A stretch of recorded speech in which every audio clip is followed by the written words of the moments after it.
page 356. There are always possibilities of one kind or another, and indeed also when they are not always immediately apparent. One must only always search for them correctly and intensively enough. Sometimes the human being must deal with himself or herself quite unsparingly in this regard, because he or she so willingly sees himself or herself as being different from the way he or she is in reality, in his or her inner nature, and in his or her personality, whereby possibilities which are searched for simply become suppressed, and indeed quite especially when it deals with things which put right one's own image of one's personality. Indeed, also in regard to the world itself, necessary possibilities are very often not willingly seen when it is to do with being able to change the world in a positive evolutive sense by means of these possibilities. Many think that the world is so very bad that there are no possibilities at all for changing it for the better. But those who think in this form are only pessimists, and others who lead their lives in a lazy manner and indulge in an attitude which is anchored in the idea that all others should concern themselves with the welfare of the world,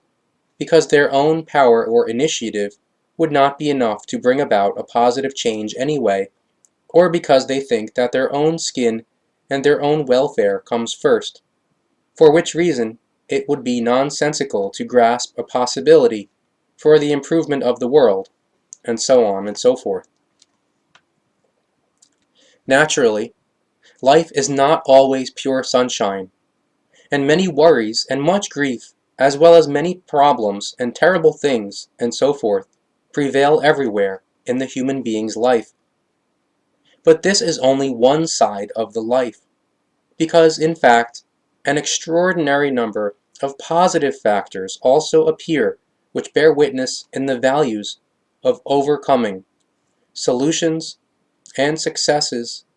and mastery over grief, worry, and problems, and so forth. And were that not the case, the human being could not learn, recognize, solve problems, and could not finally overcome everything. So where would he or she be then? And on the other hand, there is this to say. Even though the world is so full of problems and an extraordinary number of negative things, that gives the human being no right, and indeed that includes the negators, negativists, and pessimists, to condition him or herself to seeing the world and the human being as being only in a terrible state and in the misery of inescapable ruin, and the world and the human being as only being able to survive with unspeakably great luck, if at all. That corresponds to a dark and arrogant way of thinking and stance of all those whose thinking vilifies the world and the human being, and is unobjective, dark, and destructively negative, because they are nothing other than pessimistic, negative, negating sourpusses, who only see the black, dark, and evil, and just the purely negative and destructive. These are the human beings who not only carry around a sour expression on their faces, because their psyches are also formed that way through the might of the thoughts, rather also their consciousness, and thereby their personalities, suffer from the same sourness. In fact, there is hardly anything more satisfying, and indeed more exciting in the life of the human being than those occasions when he or she recognizes difficulties and problems in their details, grasps them, overcomes them, and masters them. And in fact, it is very exciting to dismantle a difficulty or a problem, a situation or an error, down to its details, as one would a hard, tough object, and to precisely investigate every single piece and recognize it in order to put it together in right kind and wise into something completely new, which functions much better than the original product. And this is actually possible when the human being forms into a neutral, positive, equalized thinker and creates joy within himself or herself in order to be optimistic, full of hope, and progressive in his or her consciousness and thoughts. The human being can accustom his or her consciousness to building up and maintaining the capacity for a persistent, optimistic quality. But optimism is not simply optimism, because within it there is also a state of the harmony which one must likewise first achieve through a neutral, positive, equalized thinking. And as usual, also in this sense, the might of the thoughts determines how quickly the harmony, which is also an ability which must be acquired, can be created. The more neutral, positive, equalized the thought principle is, the faster and more profoundly the harmony also develops, without which the human being is pessimistic and ineffective in his or her development, as well as in his or her conduct and in his or her views, and in what he or she carries out in regard to life. But in order to be able to create harmony, it is first necessary to create a healthy and real form of thinking which is correct regarding life, and secondly, to thereby carry out a reduction of all tensions, as well as a sidelining and elimination of all those factors which, in pure negative form, are so burdensome that they have an inhibiting and destructive effect. And only when this has happened does the harmony show itself in everything that the human being thinks and in the way he or she acts. And only thereby does the optimism become the effective optimism. And once in its entire extent the optimism works and is effective in a harmonious form, one can speak of a real optimism. And it is then quite especially effective and surpasses any often existing optimism, which only exists to an insufficient degree and inadequately for it to really be able to be fully used and brought to expression. When tensions, conflicts, and confusions, and so forth,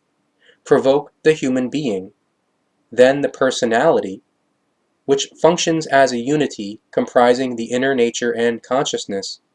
does not function in a form which is healthy, correct, progressive, and effective. Therefore, a corrective element is required, by means of which the disadvantage is resolved. But this can only be harmony, which, once it is created as an ability, begins to run through and equalize everything, and strengthen the optimism, which must likewise be achieved. However, each achievement of a capability means that a battle must be fought with oneself. But a battle means that tensions and obstacles emerge, which must be conquered and overcome, even if that is often very difficult. However, battles, tensions, and obstacles can often be much more easily won, conquered, and overcome when the necessary equalizedness of the consciousness and of the thoughts and feelings is first of all acquired, whereby a corresponding harmony and optimism likewise follow to the same degree. But that also means that many battles, tensions, and obstacles only arise because the human being does not create any harmony in himself or herself, or simply drops out of harmony and thereby sinks into pessimism.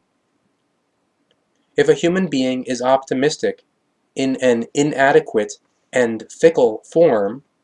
then this minimal optimism expires as soon as the harmony is disturbed and neglected, which, with an inadequate optimism, is indeed only there in insufficient measure. However, if the consciousness, together with its thoughts, is built upon harmony, then that also applies for the optimism, from which joy and hope, that is to say, expectation/confidence, always result. Therefore, if the consciousness and the thoughts are full of joy, then harmony is also connected with it, from which joy indeed arises.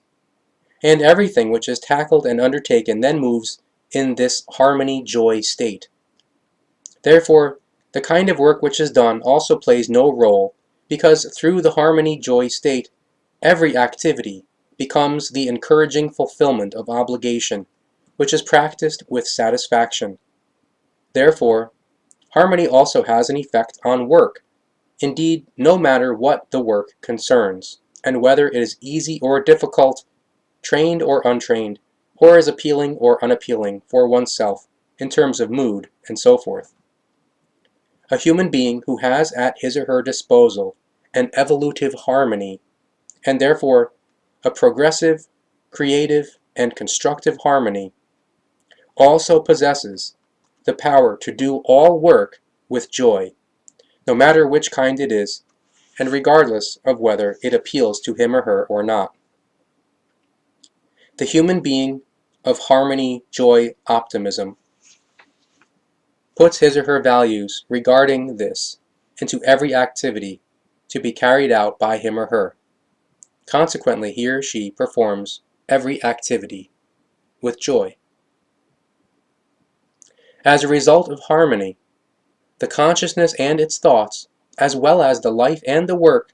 flow in a stream which is not only extremely pleasant for the human being, rather it is also progressive, and indeed both in a sense which is consciousness-based and personality-based, as well as purely material. The results are more effective and successful, which should be a reason for every human being to develop an evolutive harmony within himself or herself, as well as in the external realm of life. On the earth, there are naturally an enormous number of different freeloaders of life, who also have fundamentally different views about life and its situations, as they do in regard to consciousness-based and material development and so forth. So, there are therefore also hard-working and far-thinking human beings who are seriously concerned about the uncountable negative, bad, and evil matters of this world, whereby, however, they sink into negativism and regard every hope, all optimism, every joy, and all harmony as purely superficial factors, and as completely unrealistic.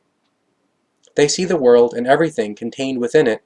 and indeed also human beings and their thinking and actions and so forth, only as terrible things and misery. However, truthfully, everything is not so negative, evil, wild, and depraved as the negative thinkers erroneously assume it to be, because the earth itself,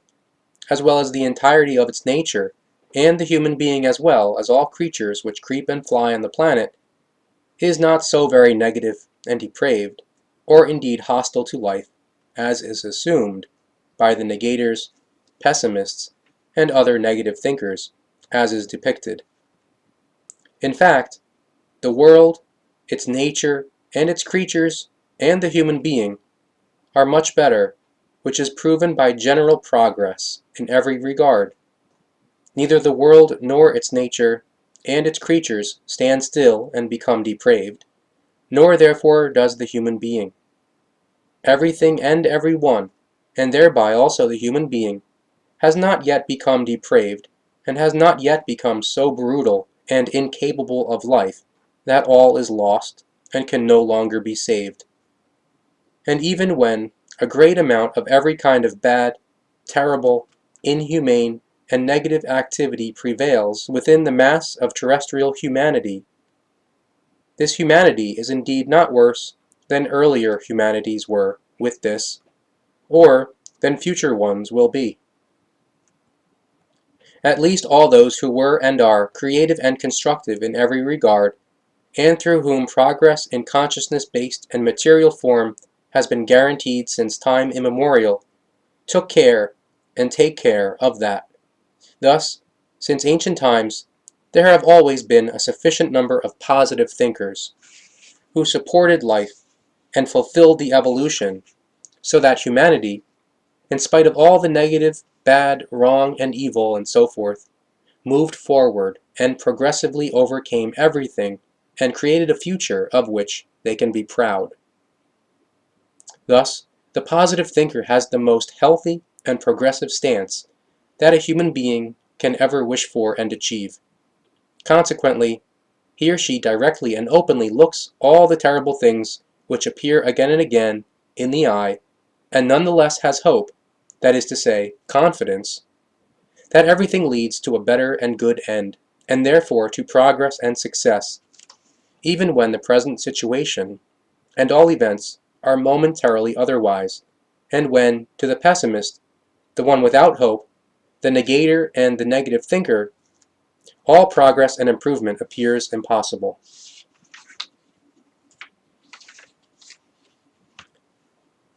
Naturally, it is an indisputable fact that the human being's life is full of difficulties and problems, as well as full of errors, and is quite often quite hard and sluggish. However, that in no wise diminishes the value of the hope and the optimism, and gives no reason for not being creative, constructive, and evolutive. In fact, difficulties, problems, and errors, and so forth, are absolutely required in order to be progressive at all, because only through these factors is it guaranteed that one also actually learns. Difficulties, problems, and errors, and so forth, therefore exist so that the human being occupies himself or herself with them, dismantles them, and analyzes them in order to gain cognitions and a knowledge from them which bring him or her further along and secure his or her future. If everything was actually only bright, strong, easy, and relatively absolutely fully developed, then the human being could not get to know the joy of improvement and forward progress. But since that is not the case, because the difficulties of life are indeed present, they must be overcome, whereby joy and pain come and go, and that indeed depends on the kind of thing which is to be overcome. But there is a strong contrast between joy and pain, and, for the progressive human being, the recognition and living of it in a really open and life-supporting form is not only a requirement, rather it is also the deepest satisfaction. If this attitude is supported, then all difficulties, problems, and errors, and so forth, are analyzed and overcome easily, or at least very much more easily. Therefore, it is absolutely inappropriate and even wrong when one's eyes and thinking are covered when worries, grief, pain, difficulties, errors, and problems, and so forth, appear and create situations that require struggle, hope, harmony, and optimism, if they are to be coped with, solved, and overcome in an evolutive context. The more tricky and tangled the arduous matters are, the more the search and striving for creativity and constructivity must be driven onward. The difficulty pattern of the problems and obstacles, and of the errors, is determining for the efforts which one must implement and for the leading of the battle, for overcoming, subjugating, and eliminating all that which is incomplete, perverse, absurd, and wrongly directed, and so forth. Thus one must always weigh up which countermeasures should be grasped and which course taken